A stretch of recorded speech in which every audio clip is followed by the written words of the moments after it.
Hey guys, it's Coach Gaglione. It's another edition of the Powerlifting for the People podcast. This is another interview-style podcast today. We got the human crane. Rich is on the line today. How you doing? As well as could be expected, John. Thank you. Absolutely. So for those that don't know who you are, can you just give us a little bit of a brief introduction of who you are and what you got going on right now?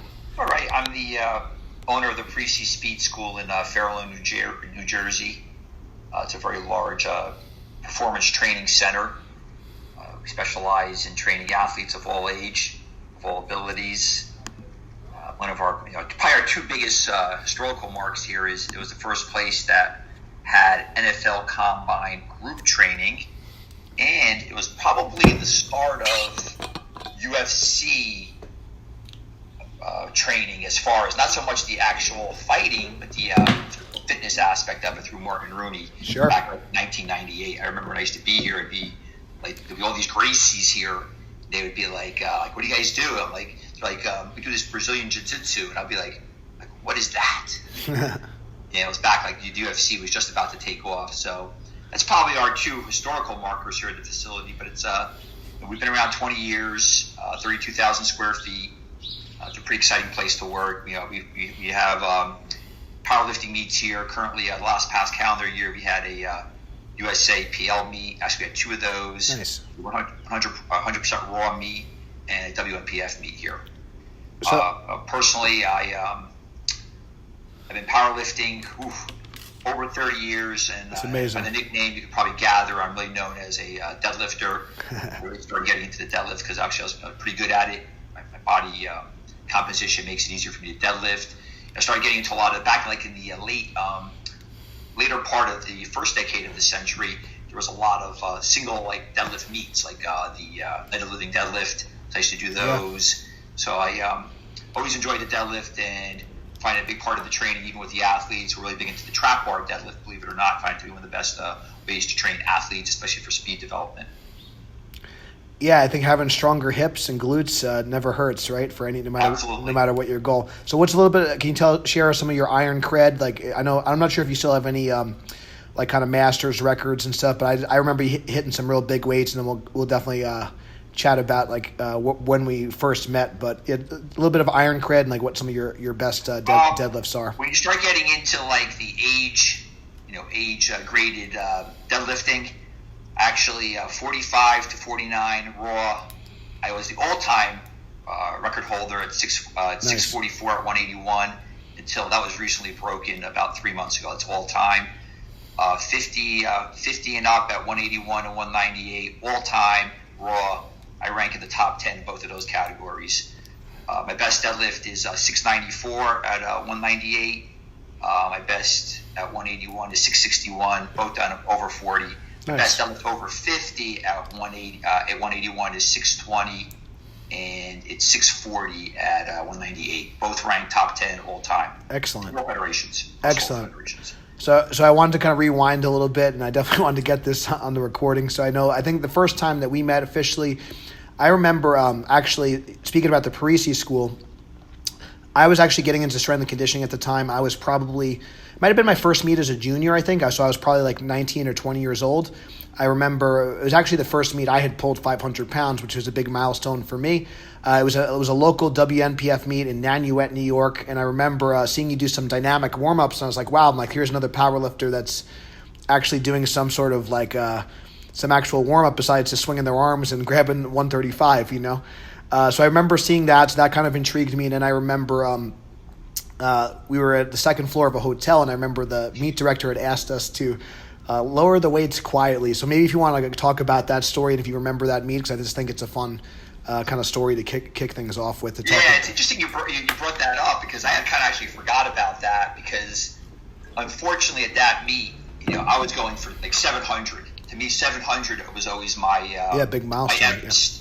So I remember, warming up with like 500, 550, and actually my last warm-up was at 600, and actually placing 600 down, like you think the weights were made out of glass. And then at that meet, I pulled 635, and in retrospect, I made a big jump. I went from 635 to 700. Yeah. And unfortunately, I missed it both times. I barely missed it. I remember it was really close. Just above the knees. And again, I don't think I put it down too delicately. To be perfectly honest with you. The floor was definitely shaking. I think that was the first and last meet on the second floor in that venue. Yeah, I would say so. That was interesting to say the least. It was funny, but I just remember I remember that you did your best. I remember like you kind of like were like, oh, let me put this 640 deadlift down gingerly and but anyways, it was a fun meet. That was kind of before so I'm based out of Long Island, New York. If you're not, so I'm pretty familiar with the Parisi School. I've done a bunch of courses with Martin. I've done a lot of the Perform Better seminars there as a up and coming strength coach. So that's definitely like one of the kind of facilities that I learned a lot from. So I think that's really cool, and also to kind of see like somebody like yourself. I was always so at the time I was 20 years old. And I was like, man, I'm like, I don't know. I guess, so this is probably like over maybe 10 years ago, but I remember just seeing you like hit those big weights at like as a master's lifter. And I was like, this is pretty cool. I'd really love to do this for a long time. And I hope I could be like kind of lifting the way he's lifting at that age. Now I'm in my 30s. I still have a lot of, room to grow as a coach and as a lifter. So I'd love to kind of hear like how you kind of got into powerlifting and maybe like how you've been able to kind of have such lasting power in the sport and still be competitive even into later years in life. That's a very good question, and let's go backwards. We'll start about that dynamic warm-up. Like you mentioned at that meet, I find it crucial to stay functional as possible. And again, even as a younger lifter, it's never just grab the weights and go. There's always some type of thing. I wouldn't get like extensively long with the warm-up, but through working with Martin and Bill, I really found ways to get myself warmed up properly. And it's always been a big part of my repertoire, even into my mid-50s. Now I'm 55. I can still pull in the mid-6s. I'm 190 pounds. I'm not like this huge man by any stretch of the imagination. To the point where I have 3 power plates in the facility, which I basically live on. I'm not too much of a foam roller, but I definitely, I'm really into taking care of myself. Sauna. I'm always in the whirlpool, what have you. So I really, really take care of myself. Follow a very strict diet. I really got into the sport back when I was in high school. And again, I didn't really know this about myself, but a guy who owned the gym, his name was Johnny Parm, was in Garfield, New Jersey. And he said to me, it's like, wow, you got really an interesting body type. You'd be a really good conventional deadlifter. Yeah. So obviously back in 1981, I said, what's the conventional deadlift? And I got a very, very short torso, and I got really super long legs and super long arms. He goes, I'm going to show you. And from there, it was like, next thing you know, I'm pulling 500. Then it became, and then I chased 600. Then I kept on chasing 700. Unfortunately, I got up to 694.2. And some near misses at 7705. But I've always enjoyed the deadlift. Again, as part of my own personal training, and anyone I train, we deadlift everyone here from 10 years old to 90 years old. And if it's the trap bar, if it's with kettlebells, if it's straight leg, if it's stiff-legged, if it's the RDL, I got 6 pit sharks in here. So we're deadlifting a lot in here. So it's always been a big part of what I've done, and it will be part of what I do. Yeah, I think that's why we call this podcast Powerlifting for the People. We do believe that strength training is for everyone. I don't necessarily think that everyone needs to use a straight bar. But I do think that everyone should be kind of doing some sort of strength training, and I think deadlifting is one of those exercises I think can really fit anyone, no matter what their demographic. There's a style, there's a range of motion, there's an implement that anyone could use. Like I said, not to say that everyone has to be a competitive power lifter, but I do think there is a lot of value, and maybe you could talk about as a coach what you feel some of the value is of just strength training for some of these athletes that you work with, and maybe talk about that a little bit. Well, we'll start with the athlete first. Obviously, we train speed here all the time. Basically the foundational movements, how to basically proper arm swing, leg action. But obviously, to be super fast, talking about super fast, you have to have real strong relative body weight. And the best way to develop relative body strength is through the deadlift. And again, I really like the trap bar for a lot of reasons. It's very, very easy to teach. Basically, teach somebody in one session. Everything has some inherent risks. I do know that, but I consider it to be a very safe lift, and it's a lift that basically anyone can do at any age. So I find it very, very effective, especially in the low rep ranges. A single and a drop, maybe a set of 3, And I find it very, very effective, especially, again, for all the population.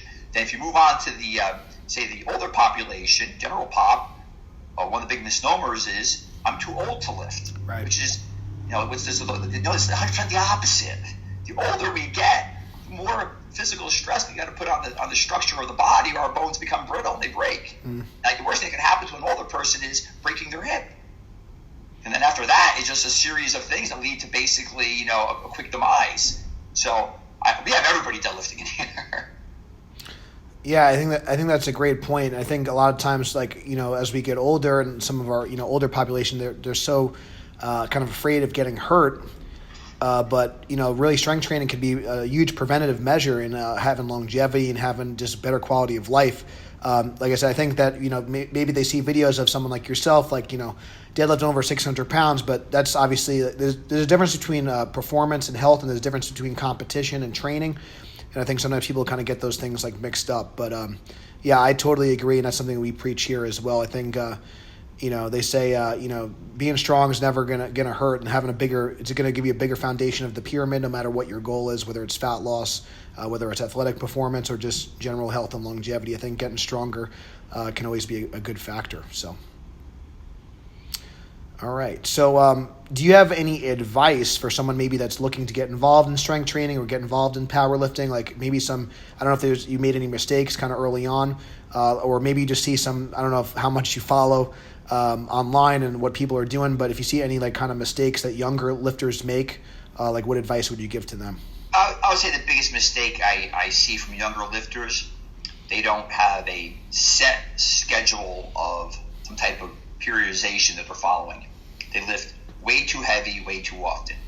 Like when I talk to them about, I'm a big fan of isokinetics.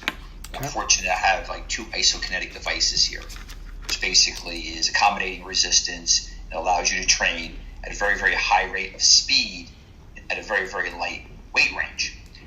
When I talk to them about, basically that principle, it's they have no idea what I'm talking about. They feel like if they're not lifting at 80, 85%, 90% all the time, it's a wasted workout. And I tell them basically, because people will ask me for advice all the time. They won't follow it, but they'll ask me for it. And when I talk to them, you got to train lighter with proper form at a very high velocity of speed. And I tell them the kind of weights that I use when I'm training for speed. They look at me like they don't understand it. So they feel like they got to lift heavy all the time. To your point, I know Martin probably was somebody that maybe put to the forefront maybe years ago, but talk about your I guess higher velocity but it's still a lot of work training density. Your Sadiv sets, can maybe you talk about that a little bit as an example? Yeah, so I really came up with this formula of using 60% of your max, perfect rep every single time, a perfect rep every single time, and you do it for 12 minutes. So you train your body to move fast and precise over and over again. And again, to me, you recruit a lot of big motor functions, but the biggest thing is you're training your body to move properly to the point where you want to treat psychologically. You want to treat the bar, even though say for me, say it's 315. I'm treating it like a 715 every time I approach it. So eventually, when I get to a meet and I come to the bar at 715, I'm hitting it with the same velocity. What I see is psychologically, a lifter will hit 225 a different way than they hit, say, 700. Ooh, that's 700. I got to be careful here. No. Hit it like it's 225. And the only way you can do that is by training your body over and over and over again. Yeah, I think people kind of forget, even though these are exercises, when it comes to powerlifting especially, there's a skill component of it, and it's still you want to master the skill. You want to, just like an athlete would, practice their free throw or practice their, golf swing.